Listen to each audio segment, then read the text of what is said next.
বন্ধুরা, এই প্রাণী জগতের সবার মধ্যে মানুষের বুদ্ধি কিন্তু অনেক দ্রুত কাজ করে। যাদের বুদ্ধি অনেক দ্রুত কাজ করে তারাই কিন্তু শুধুমাত্র এই পরীক্ষাটা দিতে। বন্ধুরা, স্ক্রিনের দিকে খুব ভালো করে লক্ষ্য করো। এখানে দুটো বাচ্চাদের গ্রুপ স্কুলে যাচ্ছে। 1 নম্বর বাচ্চাদের গ্রুপের সামনে রয়েছে কুমির, আর 2 নম্বরে রয়েছে পিঁপড়ে। তোমরা কি কেউ বলতে পারবে যে কোন বাচ্চাদের গ্রুপটি স্কুলে পৌঁছাতে পারবে? সঠিক উত্তরটি জানার আগে বন্ধুরা, তোমরা যারা যারা চ্যানেলটিকে সাবস্ক্রাইব করোনি তারা ভিডিওটিকে লাইক করে চ্যানেলটিকে সাবস্ক্রাইব করে দাও।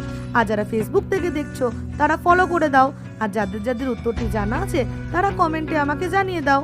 এখন আমি তোমাদের বলে দেবো সঠিক উত্তরটি কি হবে। সঠিক উত্তরটি হলো 2 নম্বর বাচ্চাদের গ্রুপ। কারণ এখানে দেখো কতগুলো পিঁপড়ে রয়েছে। বাচ্চাগুলো অনায়াসেই পিঁপড়েগুলোকে মেরে স্কুলে পৌঁছাতে পারবে, কিন্তু 1 নম্বরে কুমিরকে টপকে ওরা যেতে পারবে না।